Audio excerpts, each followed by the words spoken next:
a very good morning to our beloved lecturer, Dr. Sabrina, and my fellow classmates. So today my group will be presenting on the inventory case that we've got.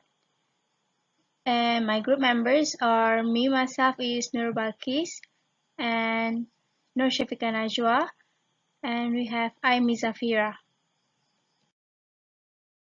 Okay, so the process involved in the inventory cycle is as follows. First of all, we have purchasing process where purchase of merchandise happens, and then we have human resource management process where assignment of direct and indirect labor costs taken place, and the third process is inventory management process where most of the time the physical count on inventory are taken place and maintaining the inventory level taken place and authorization of issue transaction, also ideal and obsolete inventory process. And then the last process will be revenue process where the sales of goods happen.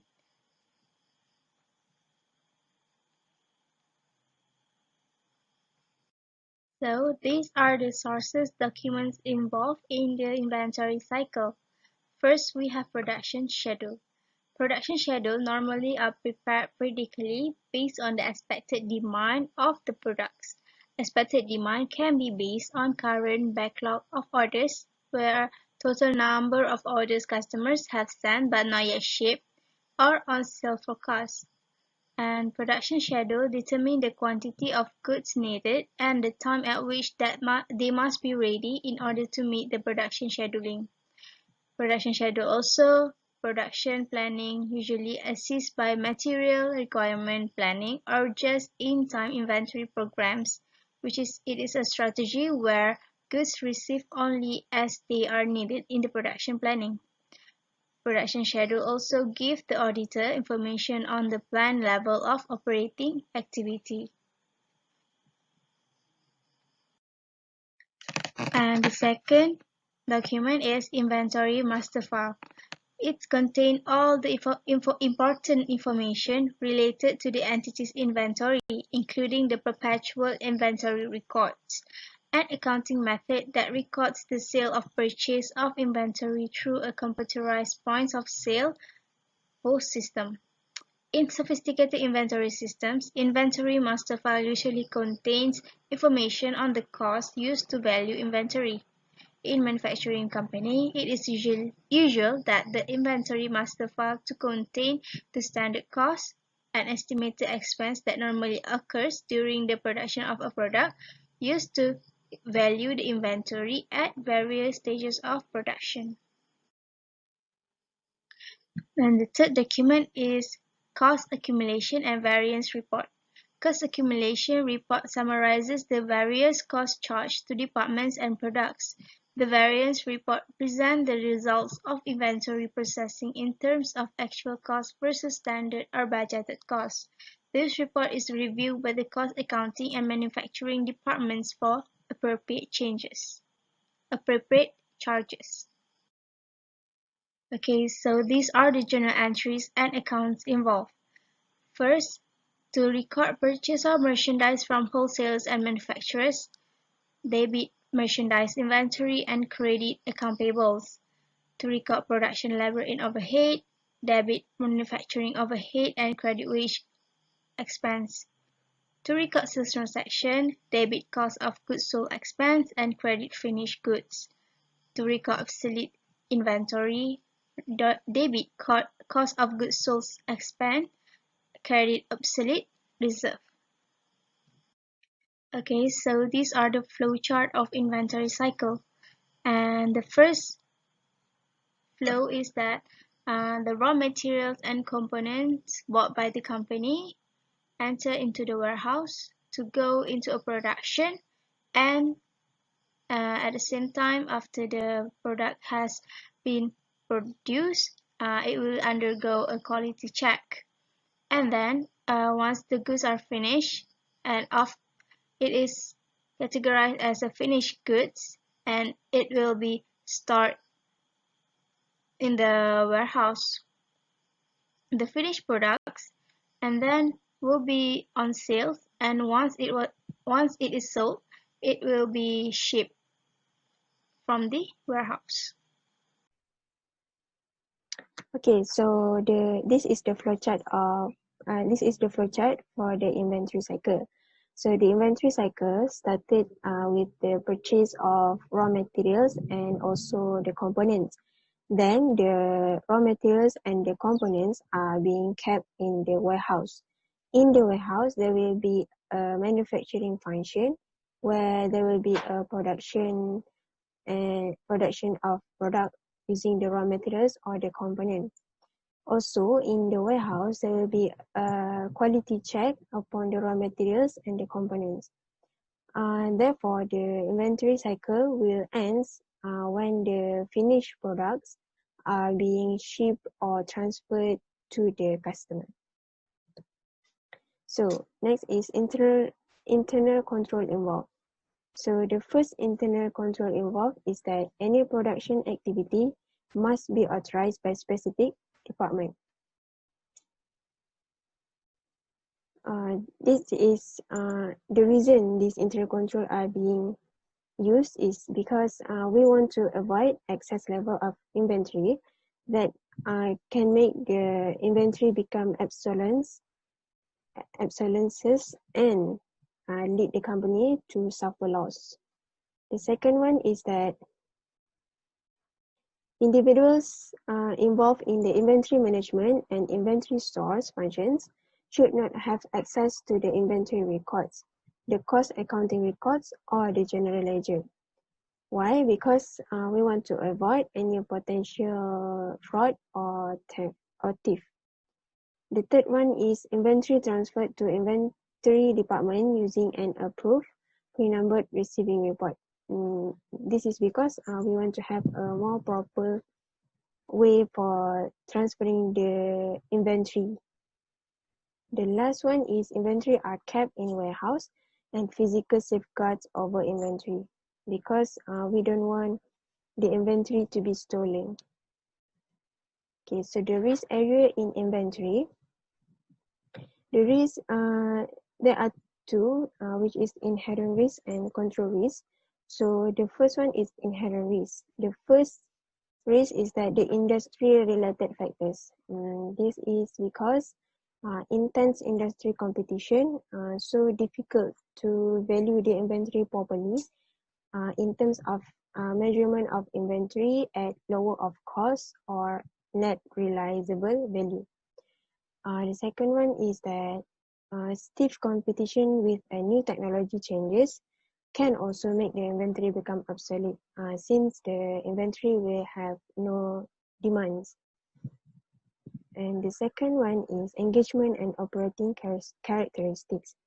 So the type of product sold by entity can increase the potential for defalcation. Defalcation is misappropriate of funds by a person trusted. Okay, so for example, if the products are small in size but have a high value, therefore the product will have more susceptible to theft rather than large products. Okay, the next one is inventory often difficult to audit. Therefore, the valuation may result in disagreement with the entity. Okay, the last one is that related party transactions for acquiring raw materials and selling the finished product.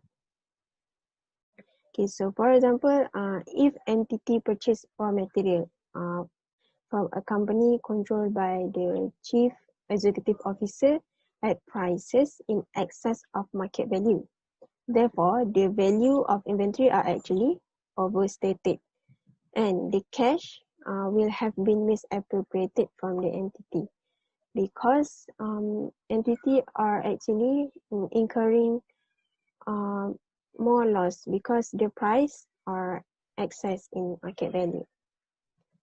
Okay, next one is control risk. So the first control risk is that excess levels of inventory because there is no proper authorized production schedule. The second one is inventory had been recorded according to receiving report. but the amount of inventory in the store not the same as the report. This is maybe the case of theft because there is no physical safeguards over inventory. There is a lack of internal control here.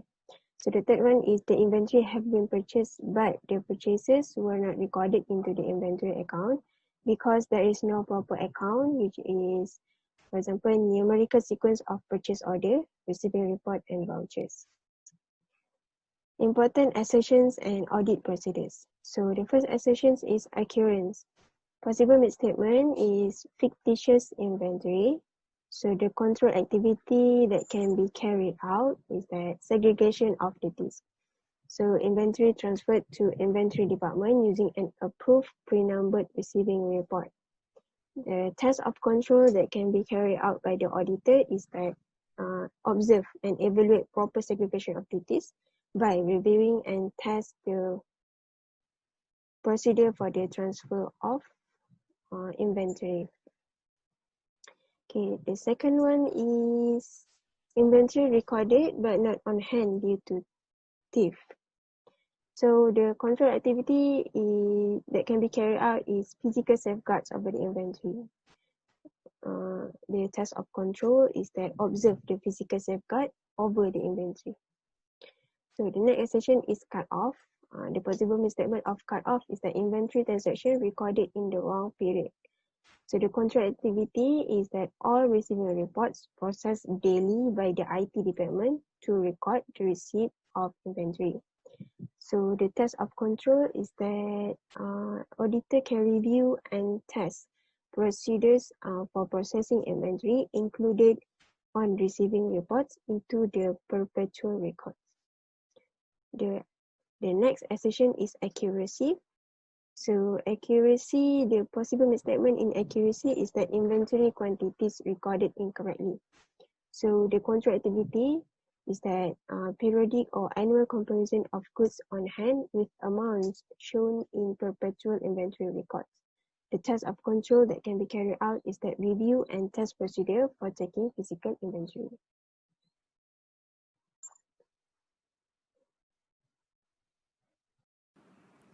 Summary of inventory case.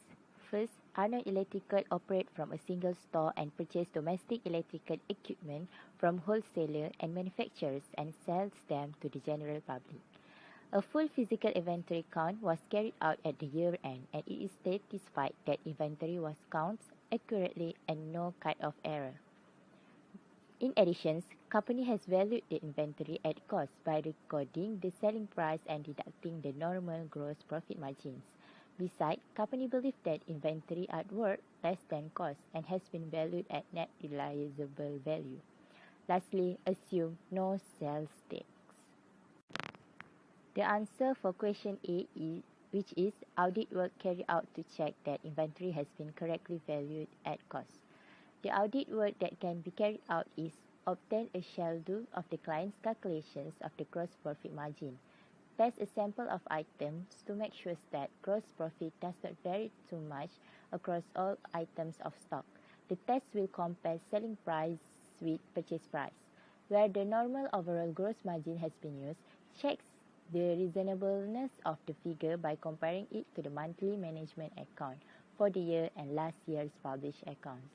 Overvaluations of slow-moving stock is possible when the price of those items are affected by inflation. Check whether any goods were being offered for sale at reduced price at the year end. The answers for B1, audit work to find inventory, which should be valued at net realizable value. First, examine the computerized stock control system and list items showing unacceptable low turnover rates. Second, review the stock printout for the items and record the item with or damage. Discuss with the management the current position regarding slow-moving stock and their plan and expectations in respect of product that may be discontinued. At the physical stock count, look for stock which is dusty, inaccessible, and in general not moving and mark on the stock sheets. Review other sources in productions of inventory, whether any of the equipment is out of date or must be repaired. The answers for B2, which is the audit work to check the net realizable value, is correct. First, find the actual selling price from the latest sales invoice. For items still selling, invoice will be very recent, but for slow-moving and obsolete items, the invoice price will be out of date and allowance will have to be made for this. Second, estimate the value of marketing, selling, and distribution expenses using past figures for the types of finished goods, concepts as a base. Update and confirm reasonableness against the most recent accounting record. Lastly, discuss with management what selling prices are likely to be where there is little past evidence. Cost to completions will be questions where these are difficult to estimate and where there are any unusual assembly, selling, or distribution problems. The answer for C is the other work will be performed to check that the inventory value is accurate. First, compare current result with prior year. This will include gross profit margin, sales, and turnover. Second, consider the effect of new technology and new fashions. For example, the electrical appliance business will be exposed to obsolescence problems. Third, compare selling price to those charged elsewhere. If the price elsewhere are lower, then the distortions in selling price might affect the value of the stock of Arnold Electrical. Fourth, compare the valuations of stock this year to that at the end of last year. Lastly, sales price should be monitored as long after the year end as possible to make sure that price will not keep artificially high over the year end and then reduced at a later date. Stock turnover should be examined on the same basis. That's all for our presentations about our topic, which is payroll case. Thank you for listening to our presentation.